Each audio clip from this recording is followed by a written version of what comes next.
J'étais très heureuse de travailler sur ce sujet. Et c'était un petit peu nouveau à ce moment-là, puisque nous suivions, mais d'assez loin, certaines expositions qui avaient eu lieu tant en France, à Bordeaux par exemple, lors des Vikings en 69, les Vikings à Paris au Grand Palais bien sûr, ou Trésor d'Irlande en 1982.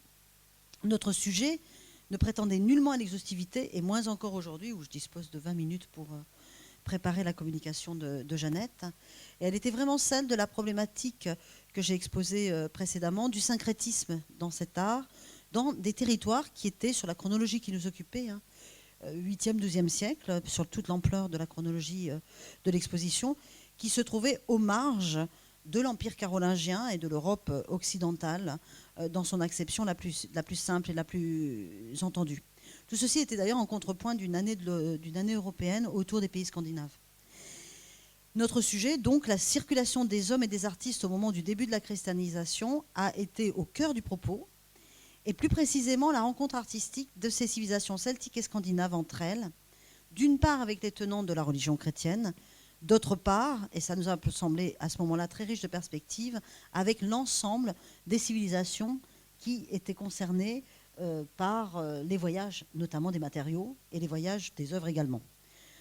À partir de ce premier noyau, nous avons étudié donc ensemble, Xavier et moi, ces relations artistiques, particulièrement entre monde celtique et scandinave et continental européen, mais aussi la richesse des échanges avec des civilisations plus lointaines et cette manière si singulière, à partir de tous ces échanges féconds et non dominateurs, de livrer un art qui reste assez fascinant et pour nous assez exotique entre guillemets. Je vais prendre un exemple très simple et un petit peu de cuisine interne quand on est conservateur de musée et qu'on a la chance d'être commissaire. Les collègues du Musée national d'Édimbourg, et pour la petite histoire, maintenant Xavier en est un des directeurs, donc il a pu creuser le sillon. Alors c'est d'autant plus drôle que moi j'étais Madame Celtique et lui Monsieur Scandinave, et aussi je suis ici devant vous et lui il est à Édimbourg pendant ce temps-là. Preuve que c'était vraiment un commissariat partagé. Et les collègues d'Édimbourg étaient absolument ravis parce qu'ils n'avaient jamais eu de demande de prêt pour les œuvres dont je vais vous en montrer quelques-unes dans quelques instants, dans un autre contexte qu'un contexte du Royaume-Uni ou des pays scandinaves justement. Donc c'était assez novateur et c'était vraiment un grand plaisir. Alors, pardon, on a toujours un peu l'impression dans cet auditoire à la fois très, très initié du Festival d'Histoire de l'Art, mais aussi parfois des gens qui abordent un sujet pour la première fois. J'espère ne pas être trop générale, et en tout cas le temps va m'amener à être précise du mieux possible. Mais pour mémoire, vous savez sans doute tous que cette histoire de rapport entre les Celtes et les Scandinaves commence en territoire celtique, si l'on prend la chronologie, et ce à partir du 5e siècle en fait, puisqu'au 5e puis au 6e siècle, l'Irlande, sur un modèle qui peut être tout à fait rapproché de ce qui se passe dans le monde mérovingien, connaît la création de très nombreux monastères à la suite de campagnes de prosélytisme menées par des personnages, au premier rang desquels on pourrait citer évidemment Patrick, arrivé sur l'île en 432. Et ce modèle de diffusion de monastères qui s'inscrit exactement sur un cadastre préexistant qui reprend le système clanique en fait des civilisations et des coutumes païennes, livre un développement artistique qui accompagne la conversion progressive de l'Irlande au christianisme, tout à fait fascinant dans la mesure où les artistes irlandais sont nourris par ces traditions celtiques. En témoignent de façon assez exemplaire, évidemment, les motifs d'entrelacs en spirale, les volutes serpentiformes, qui sont des motifs qu'on associe tout de suite à cet intérêt des Celtes porté à la nature et porté là sur des décors d'œuvres consacrés à la chose divine et dans ce nouveau monde chrétien.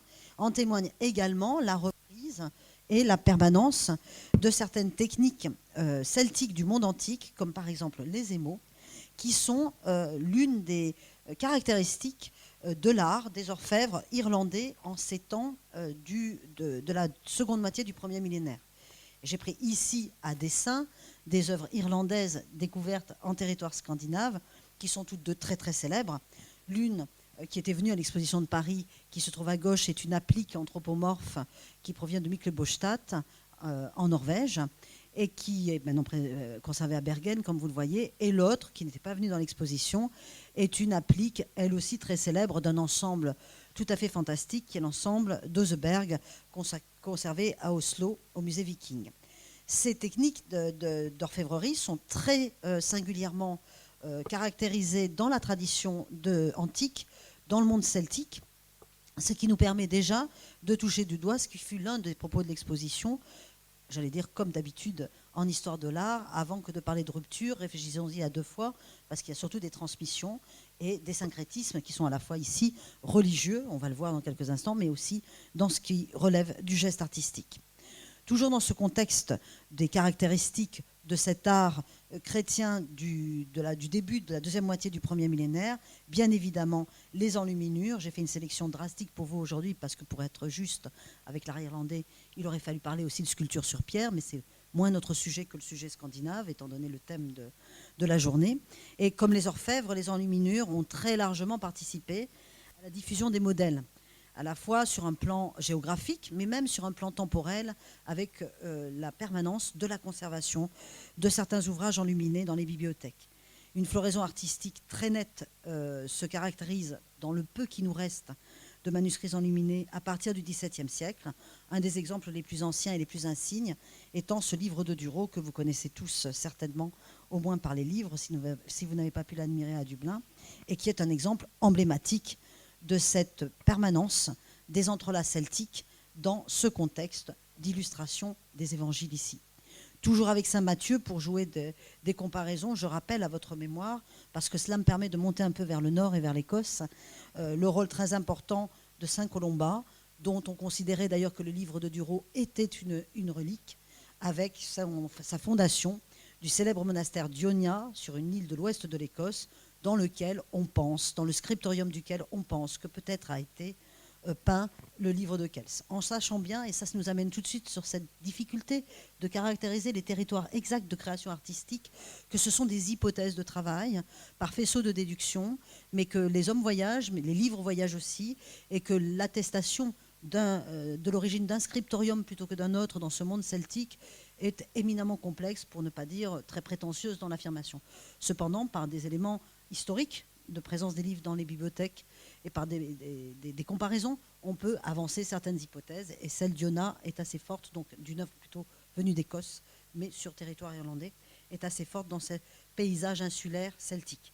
De la même manière, à droite, sur l'image, vous avez un manuscrit illustre également, conservé à Londres, qui sont ces évangéliaires de Lindisfarne, avec une caractérisation ici probablement d'une création en Northumbrie.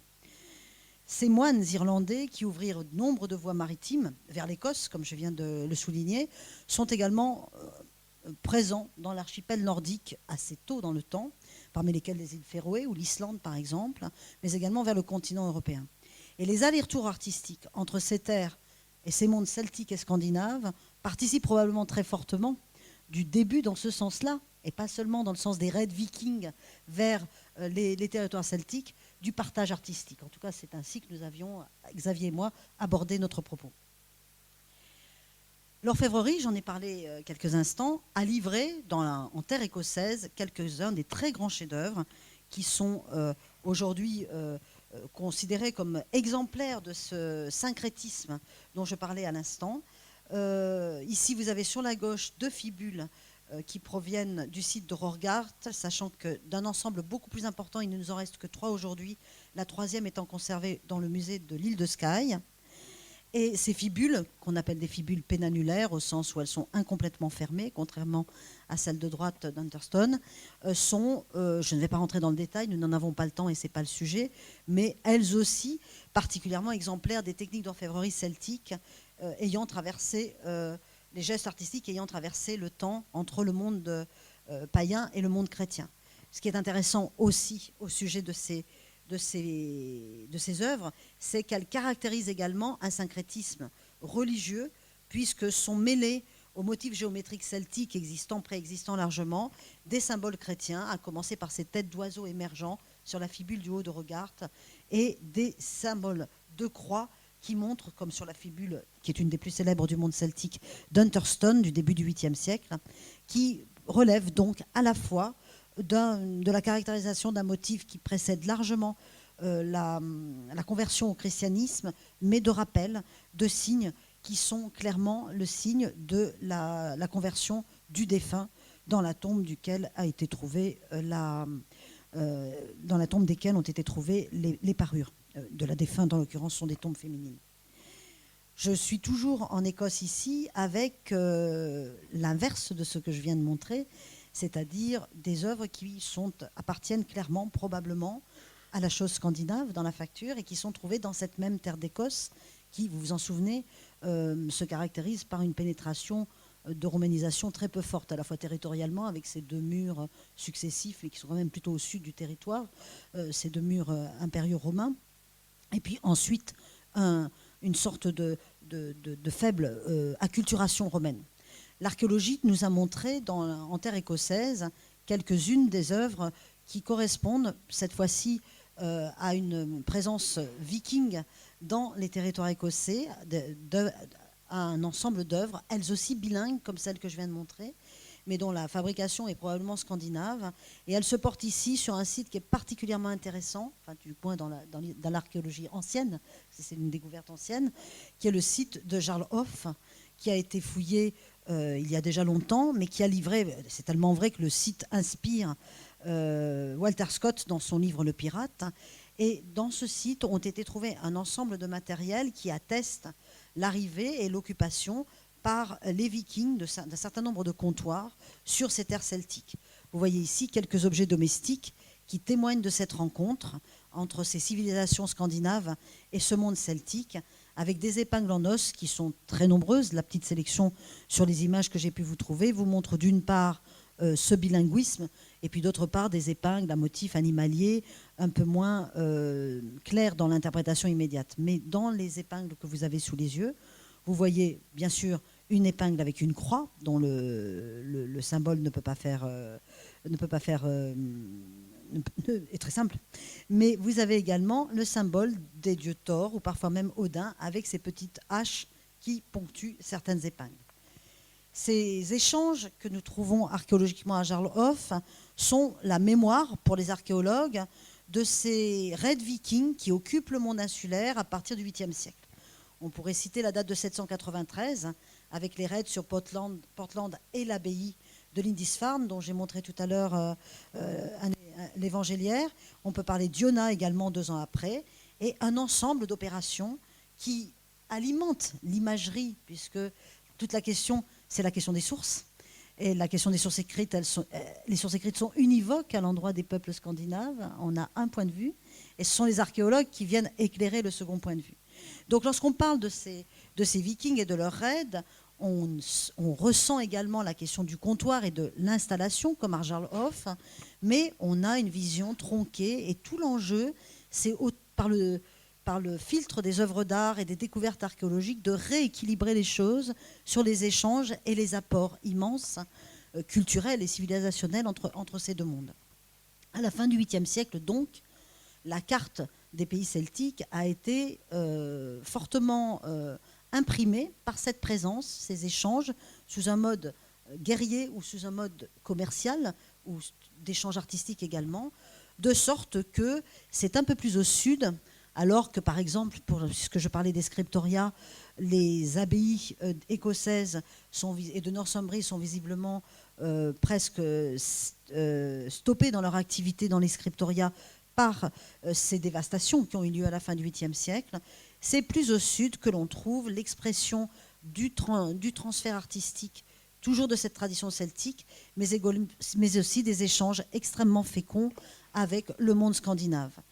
On va tout de suite aller dans la première capitale d'Angleterre, qui est Winchester, pour regarder ensemble, si vous le voulez bien, une œuvre qui incarne plus particulièrement qu'aucune autre ces échanges entre monde celtique et scandinave. Vous avez sous les yeux, la photographie n'est pas très bonne, je l'ai prise dans le catalogue de l'exposition, un relief fragmentaire qui a été mis au jour sous la crypte de la cathédrale de Winchester, dans un niveau archéologique qu'on a pu dater très précisément, parce qu'on a les dates de la construction de cette partie du bâtiment, autour des 2 dernières décennies du premier millénaire, 980-990, et pour date de fin ultime, l'inauguration de la dite cathédrale qui intervient en 1093. Donc nous sommes au tout début du XIe siècle ou à l'extrême fin du Xe. On y voit 2 figures fragmentaires avec un homme en armes présenté de profil, vêtu d'une tunique en côte de maille qu'on voit bien et qui porte l'épée, sortant du cadre dont on ne connaît pas le visage, et un autre qui se tient les mains levées comme renversé par un animal qui est à l'évidence un fauve, probablement un chien, à moins que ce ne soit un loup, et dont là, on voit très bien la gueule entrouverte. Les études iconographiques sur cette œuvre se sont rejointes à partir de Biddle en 1966 autour d'une identification sur un passage, je trouve que c'est assez probant pour avoir lu le passage, de la saga de Volsunga, qui est un moment où Sigmund affronte un loup. Et on a proposé donc que ce relief appartienne clairement à un programme artistique célébrant les doubles origines saxonnes et danoises de cette première capitale de l'Angleterre, puisque c'est dans cette église qu'en 1017 s'unissent Knut et Emma. Et cette œuvre est donc à ce moment-là considérée probablement comme d'une extrême importance dans son programme artistique. Elle atteste l'émergence artistique à Winchester d'une école syncrétique, mais elle montre aussi dans l'œuvre d'art la symbolique forte de l'union entre Knut le Danois et Emma. C'est d'ailleurs l'objet d'une image, d'un dessin très célèbre dans un des manuscrits les plus importants pour l'histoire de l'Angleterre, qui est ce Liber Vitae of Newminster, qu'on doit à un scribe qui a signé le manuscrit qui s'appelait Elfswige, et qui montre justement Knut le Grand épousant Emma autour ici de la présentation de la croix. Ce personnage illustre du début du XIe siècle est pour moi l'occasion de vous rappeler que à ce moment-là, c'est presque l'irruption d'un nouveau monde pour le monde européen, puisque jusqu'ici, ces Scandinaves, eh bien finalement, on n'y croit pas vraiment. Si l'on prend la Germania Magna de Strabon, ces peuples sont ignorés du monde grec et latin. Bien sûr, on en parle un peu, mais on considère très vite que ça relève de la partie légendaire des ouvrages des historiens ou des géographes de l'Antiquité. Ils sont tellement septentrionaux qu'il semble presque absurde dans la connotation qui fut celle de l'appréhension de ces textes très rapidement. Et quand l'on connaît à peu près ceux qui sont près du Limès, c'est-à-dire les Germains, ces peuples-là appartenaient encore à quelque chose qui pouvait relever de la légende plus que de la réalité historique. Et c'est tellement vrai que lorsque l'empire de Charlemagne a peu à peu englobé, donc avant ce début du XIe siècle, a peu à peu englobé la plus grande partie des peuples germaniques, les plus septentrionaux d'entre eux, ces peuples, sont restés à l'extérieur des frontières et étaient considérés uniquement comme une menace. C'est la chose bien coutumière que d'envisager ce peuple de l'extérieur comme un peuple barbare, avec les guillemets qui s'imposent. Alors même que dès le 8e siècle, donc 3 siècles auparavant, et les premiers raids que j'ai cités, les comptoirs vikings qui attestent les échanges commerciaux, on avait présence et occasion d'échanges avec ces vikings. Les tombes trouvées en Scandinavie en sont une preuve éclatante, et là j'espère que je suis à peu près en phase avec ce que vous allez dire, puisque dans les exemples que nous avions présentés à Paris il y a 10 ans avec beaucoup de bonheur, pas le petit Bouddha qu'on n'avait pas fait venir, mais nous avons montré quelques-unes de ces preuves archéologiques dans le monde funéraire scandinave du fait que ces hommes voyageaient et s'intéresser aux populations extérieures. Parce que finalement, en cette fin du premier millénaire, il n'est pas tant de civilisation qui ait pu être comme eux, en contact étroit avec non seulement toutes les autres nations européennes, mais aussi avec le califat abbasside, d'où sont notamment importés des vers qu'on a trouvés par exemple dans la célèbre ville de Burqa, qui est un des plus grands réservoirs archéologiques du monde européen, avec une stratification qui n'a presque pas de comparaison possible au monde, avec les peuples des plaines russes, comme en témoigne une capsule pendative que nous avions fait venir pour l'exposition trouvée sur les bords de la Volga. On voit également au centre de l'image un œuf de la résurrection pascale qui atteste des échanges avec les peuples russes, ou encore à droite un Bouddha qui vient, lui, du monde indien et qui est daté très précisément par comparaison stylistique du VIe siècle. L'ensemble de ces œuvres, tout à fait extraordinaires et variées, provenant d'ailleurs toutes trois de sites particulièrement importants de l'archéologie scandinave, atteste, s'il en était besoin, de ce syncrétisme, mais aussi de cette ouverture d'esprit qu'avaient les peuples scandinaves. C'est ainsi que, par exemple, Xavier Decto, je trouve fort pertinemment dans sa notice du catalogue sur la capsule pendentif de la Volga qui provient de Birka, a montré que ce motif de l'arbre de vie qui appartient à la civilisation de ce peuple de la Volga était parfaitement, probablement, une image correspondant éventuellement pour le défunt à quelque chose pour lequel il avait un repère mythologique qui est l'arbre-monde de la mythologie nordique. Ainsi, reliant par assonance formelle, mais aussi par conviction sur la valeur spirituelle des œuvres, nous avons dans les tombes, grâce à l'archéologie, la preuve que le monde viking était nourri de tous ces échanges avec l'extérieur. L'une des grandes joies de l'exposition fut de montrer cette œuvre célébrissime de l'art scandinave qui est très célèbre, d'abord parce que c'est une pièce tout à fait extraordinaire. L'image vous donne déjà la mesure, avec ses 3,2 cm à l'échelle, de l'incroyable virtuosité artistique, notamment dans la technique du granulé dont il fait preuve. Mais il est aussi un objet exemplaire du syncrétisme, dans la mesure où c'est au jour d'aujourd'hui, sauf à ce qu'il y ait une découverte très récente, la plus ancienne représentation du Christ du monde scandinave qu'on connaisse. Et la tombe dans laquelle il a été trouvé, toujours à Birka, dans la tombe dans laquelle il a été trouvé, qui est une tombe féminine, on a trouvé également un bâton de Volupspa, qui est un bâton qui est magique dans le monde scandinave, manière, mais on pourrait solliciter des œuvres dans le monde mérovingien qui correspondent aussi, manière de montrer qu'on se préserve de tous les mondes et de toutes les croyances. Et c'est ce bilinguisme qui est tout à fait fascinant, comme s'il y avait quelque chose de fécond dans le dialogue entre ces deux manières d'envisager le monde.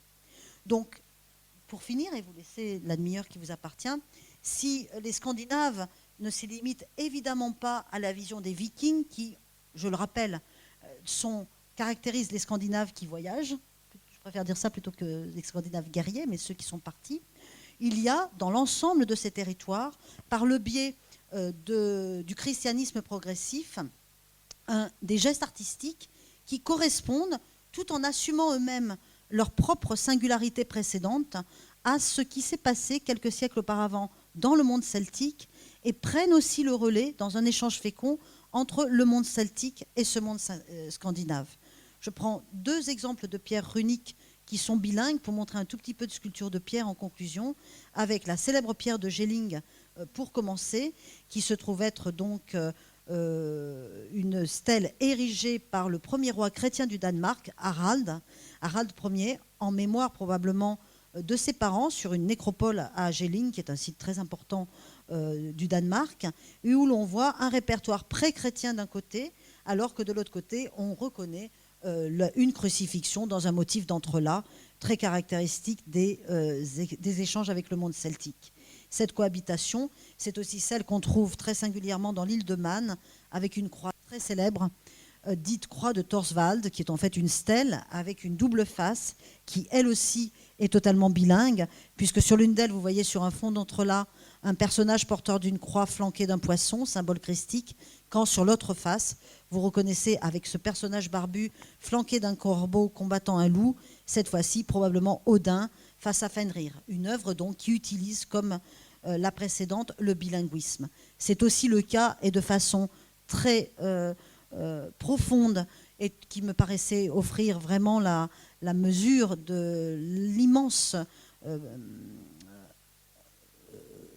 ambition artistique de ces peuples scandinaves du début du 8e siècle ici. Nous sommes dans une chronologie qui montre aussi que les échanges apparaissent dès les premiers mouvements de population, que ce coffret, qu'on appelle le Franks Casket, qui a été conservé un temps probablement en Auvergne à Ozon, alterne, lui, des scènes qui relèvent pour certaines d'iconographie chrétienne, comme une adoration des mages, qui relèvent de légendes, la légende de Villande de Forgeron, mais qui montre aussi sur son long côté principal la légende de Rémus, sur un des petits côtés, la légende de Rémus et Romulus, mais également la pénétration par Titus de Jérusalem et son armée romaine.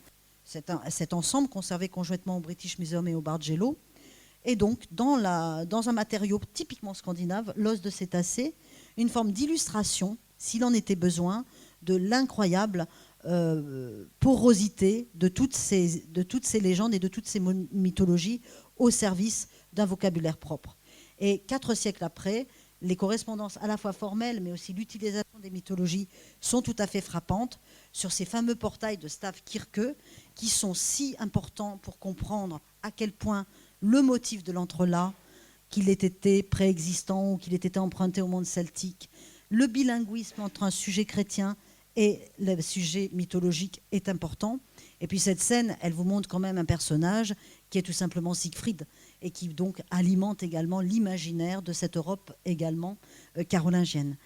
Avec cette Stavkirke, je termine pour laisser les 30 minutes à Jeannette, non sans rappeler l'un des passages que je préfère dans les sagas islandaises, puisque comme je l'ai dit rapidement, ces peuples scandinaves, dans l'Antiquité, oubliés par Strabon, puis considérés comme des légendes, puis décrits par les moines, pas forcément ravis d'avoir été en contact direct et frontal avec ces peuples, quand même très bien organisés, bien armés et tout à fait considérables également dans leur épaisseur culturelle.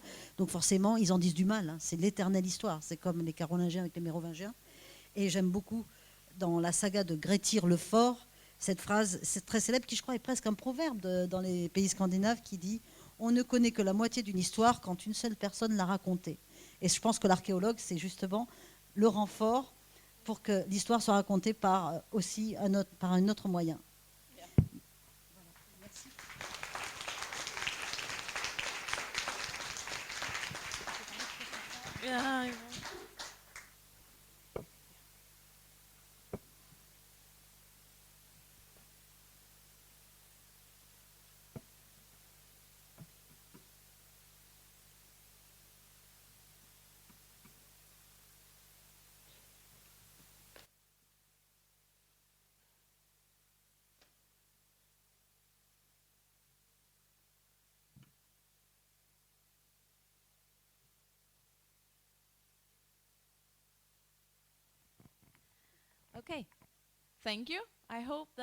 Merci, j'espère que vous m'entendez bien. Oui.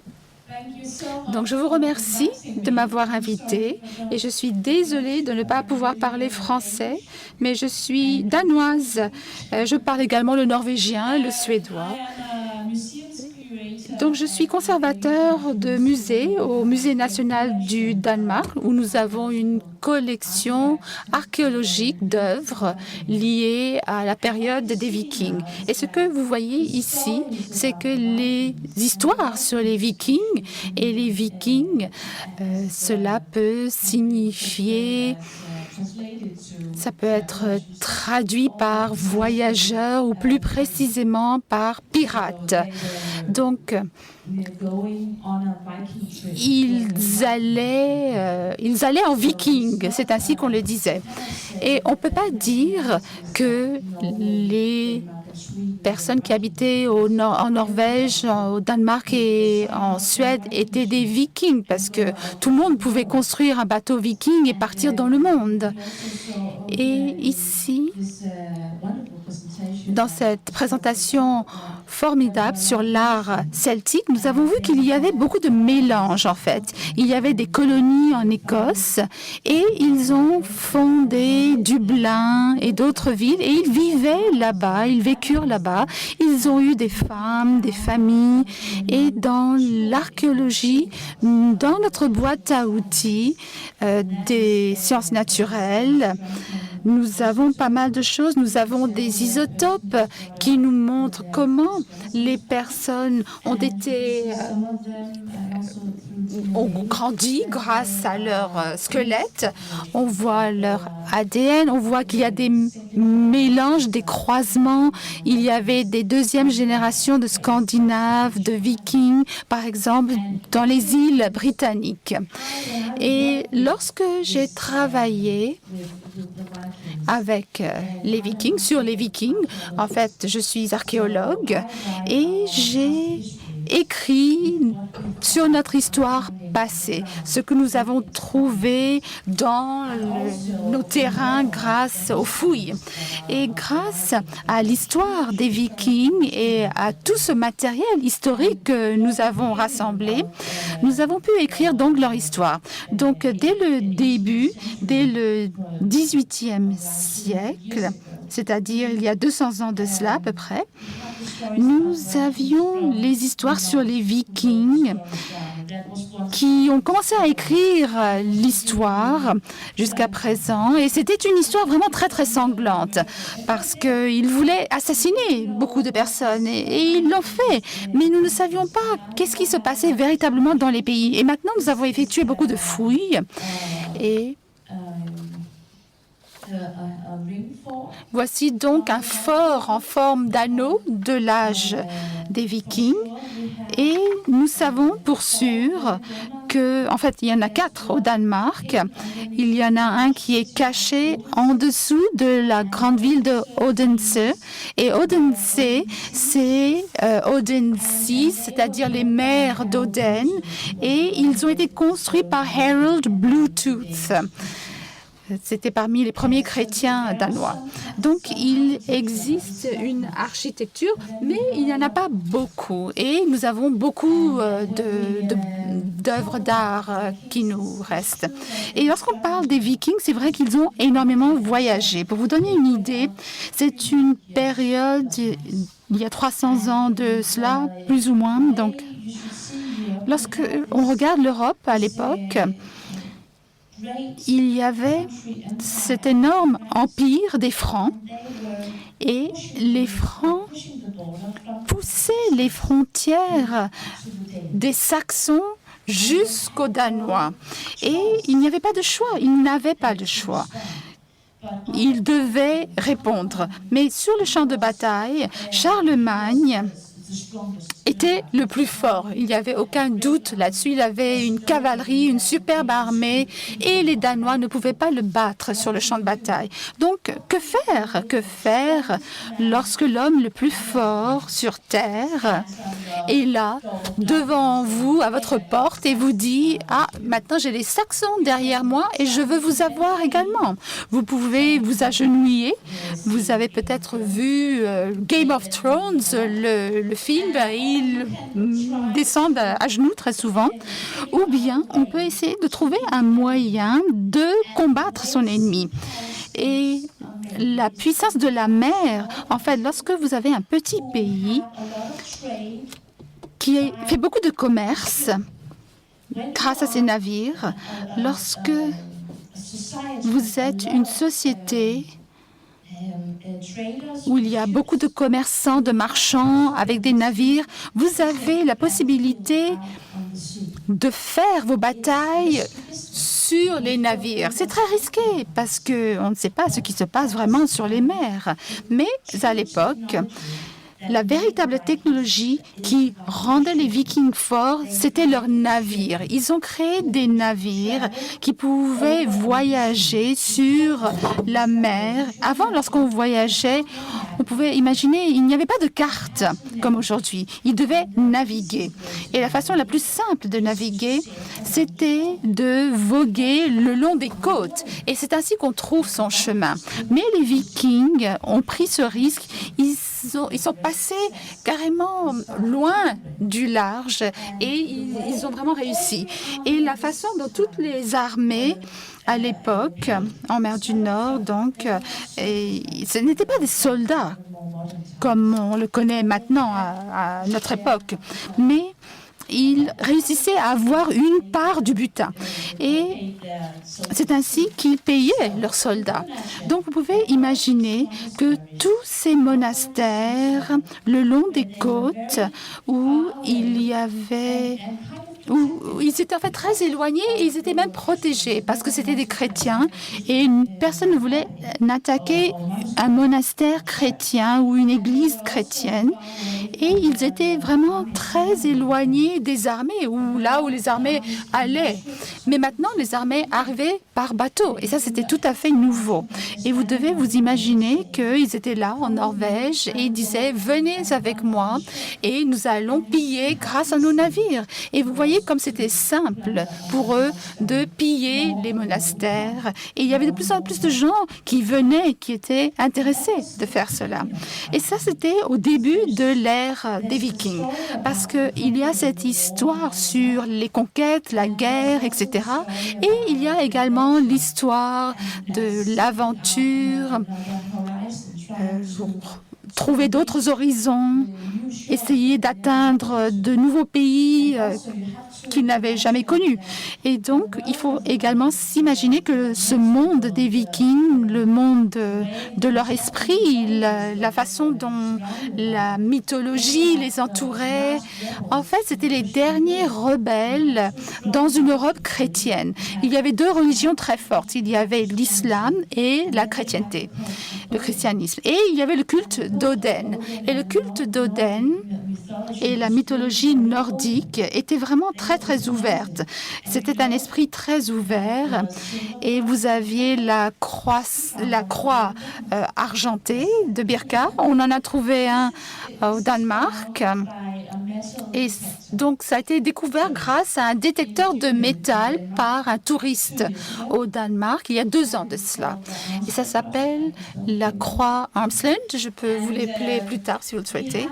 Et donc, au Danemark, nous avons une situation très, très spécifique. Au Danemark, il est légal d'utiliser un détecteur de métal, mais il faut vous enregistrer et il faut qu'un musée local vous enregistre.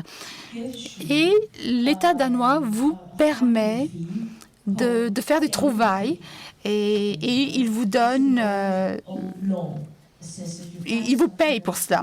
Donc, si vous trouvez quelque chose et si l'État veut vous payer pour cette trouvaille, il vous paye selon le prix du marché. Et donc, nous avons des archéologues amateurs et nous en avons énormément au Danemark. Et ils sont envoyés par les musées.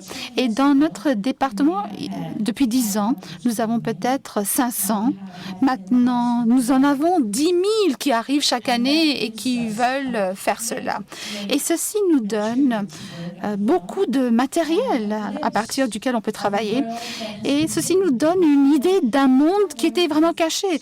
Parce que vous savez, moi, je travaille sur l'âge des Vikings en Scandinavie et j'ai juste ces sources, ces anneaux des Francs, des Anglo-Saxons, des Irlandais, et nous ne les avons pas nous-mêmes.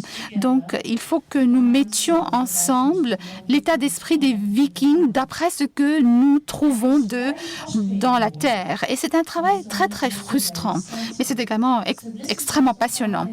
Et donc, c'est ce que nous retrouvons donc sur nos terrains. Et c'est exactement le même que celui que nous avons trouvé à Birke. Donc, nous avons trouvé un autre petit morceau. Maintenant, nous avons 3 croix et nous savons que c'était très, très commun. Et ça, c'est avant la chrétienté, avant que cela ne devienne une religion en tant que telle au Danemark. Mais les symboles de la chrétienté sont connus depuis l'an 300 après Jésus-Christ, où vous avez des petites boules en cristal avec des petites encres dessus. Et je pense que cela vient du sud de la Russie.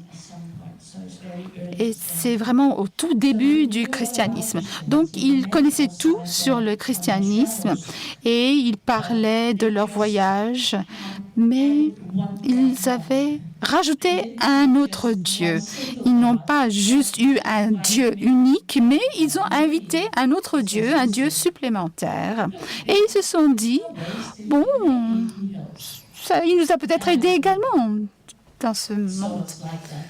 Voilà, c'était C'est pareil aujourd'hui également.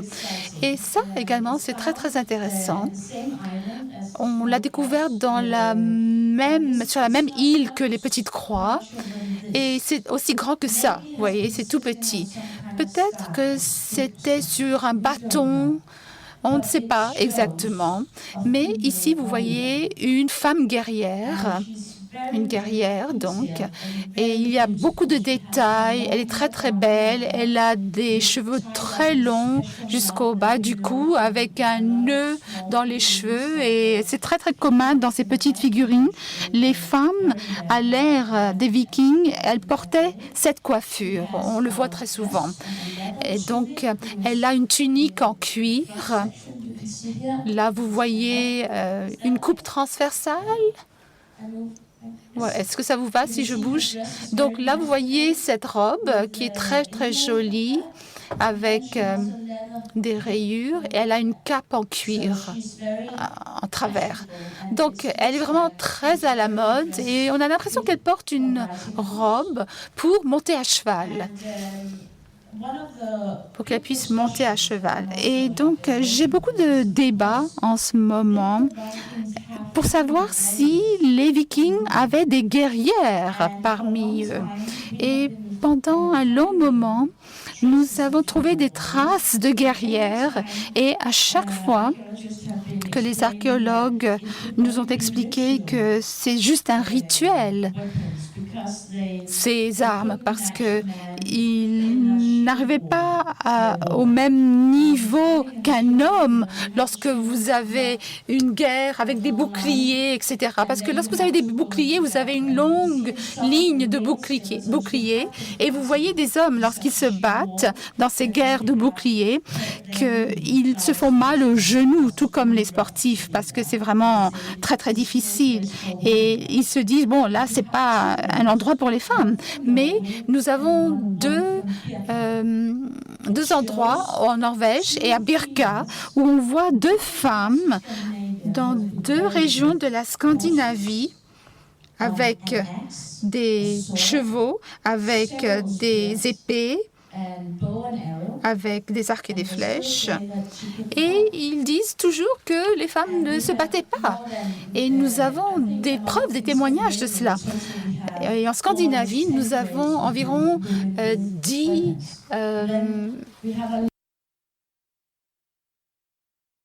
tombes. Et nous avons des tombes où, en fait, les pierres mortuaires ont disparu. Et les femmes, d'après les sources historiques dans la littérature, nous avons des tombes mentionnant des femmes. Et dans nos sources irlandaises, grecques, ils disent qu'il y avait des femmes sur les champs de bataille, que c'était tout à fait normal. Donc, les archéologues nous démontrent de plus en plus que cela existait. Mais c'est peut-être des valkyries. Par exemple, les valkyries qui venaient de Odin et qui prenaient les morts. C'était peut-être une protection. Lorsqu'on va en guerre, on y va avec une valkyrie autour du cou, peut-être, en espérant qu'elle vous protégera. C'est peut-être une explication pour ces petites figurines. Nous avons également, lorsqu'on regarde ces femmes, nous avons des tombes qui nous montrent des femmes qui étaient peut-être des sorcières. C'était des conseillères à l'élite, au roi, aux comtes, aux hommes très élevés dans la société. Elles avaient des fonctions, des hommes qui avaient des fonctions dans la société de tous les jours. Et ces femmes, en fait, c'était un problème pour ces femmes parce qu'il y a une signification celtique, parce que dans la religion scandinave, il n'y avait que des prêtres hommes. Et Vous avez ces chaises, par exemple cette chaise en argent qui pend d'une ceinture, par exemple, et ceci démontre que lorsque les femmes avaient des talents particuliers, elles devaient être élevées sur une chaise. Et nous avons également trouvé celle-ci. C'est un petit pendant, pas plus large que ça, et on l'a découvert à Sealand, dans la ville de Sealand, qui est la capitale de l'Aire au Danemark. C'est là où les rois païens vivaient et c'est là également où il y avait des sacrifices tous les 9 ans.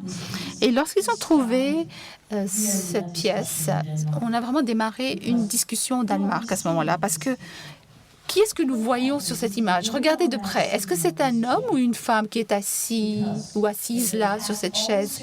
Parce que là, vous avez tous les symboles d'Oden, mais Oden a peut-être eu une grosse moustache, mais en tout cas, il porte une robe magnifique, une robe de femme.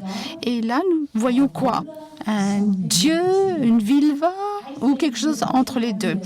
Moi, je pense qu'on voit Oden ici, parce que Oden, c'est un dieu très, très étrange. Et c'est le seul homme qui peut voir l'avenir, comme les vulvas. Et donc, c'est pour ça qu'il est dépeint comme une femme. Donc, c'est vraiment un très grand dieu. Mais les choses comme cela, lorsque on les déterre avec les détecteurs en métal, parfois, nos archéologues sont vraiment ébahis par cet art qui provient de la terre, qui est enfoui donc dans la terre. Donc ceci vient également d'une tombe. Ceci vient de Finlande. Ils ont trouvé ça dans une tombe à Jutland au Danemark. Ça, on l'a trouvé à Gotland. C'est la même tombe à Gotland. Mais à l'époque, lorsque ça a été trouvé au Xe siècle, c'était une antiquité. Ça avait 100 ans et ça n'était pas utilisé comme une broche sur les vêtements, mais c'était utilisé comme une tasse pour boire. C'est un genre de rituel celtique, ça a une signification celtique. Et ici, vous voyez des petits pots de bronze, des petits bols qui venaient d'Iran. Et elle avait également cette épingle. Nous avons trouvé ces épingles dans les tombes de femmes. Et au début, les archéologues pensaient que c'était un harpon ou une broche pour le barbecue. Mais en fait, après, ils ont découvert que ça avait peut-être une autre signification. Et ici, dans ces tombes où ça a été trouvé, vous voyez des objets de rituel spécifiques. Donc, völve, c'est la personne qui porte cette broche. Et porter cette broche, ça signifie que vous êtes une personne un peu spéciale dans la société. Et dans ces tombes où on a trouvé tous ces artefacts, vous avez également des choses qui peuvent élever votre position lorsque vous le brûlez, lorsque vous le mangez ou lorsque vous le portez sur vous. Donc, la tombe, c'est celle-ci. Et la tombe de Furka et vous vous souvenez du fort en forme d'anneau que je vous ai montré au tout début de ma présentation?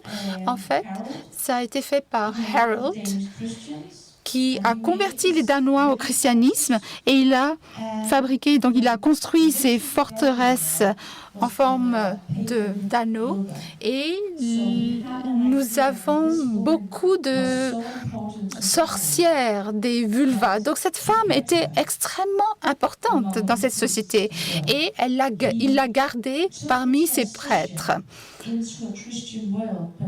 Il est passé dans cette transition vers un monde chrétien, mais il n'a pas pu laisser derrière lui 1000 années Et donc, il a gardé quelque chose. Et ceci s'est poursuivi.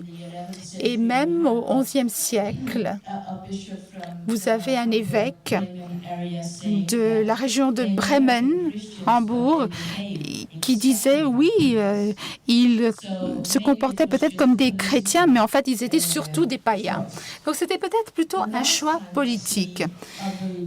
Et la dernière fois qu'on voit un vulva, c'est dans les sagas au Groenland. Et ça, c'est une petite vulva.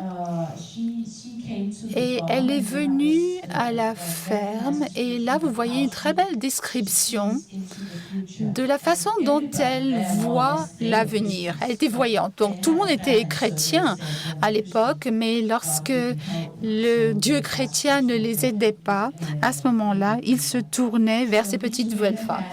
Donc, ces femmes qui étaient des voyantes, donc des sorcières, avaient des influences très, très fortes. Et ici, vous voyez une femme avec donc ce bâton. Et là, pour conclure, j'aimerais vous dire que dans les sources des Vikings, vous avez les guerriers qui partent et qui pillent l'Europe de l'Ouest. Et ça, c'est l'histoire principale. Mais dans nos recherches, ce que nous avons trouvé dans nos terres, au Danemark, au Norvège et en Suède, nous avons cette idée que le rôle des femmes était également un rôle prépondérant. Et pour moi, il est très intéressant de voir ce qui se passait dans cet ancien monde païen et de voir qu'il y avait des femmes si fortes, aussi fortes que Bluetooth, qui était un roi extrêmement puissant. Et malgré tout, il honorait cette femme païenne, cette Vuelva, dans son château. Merci.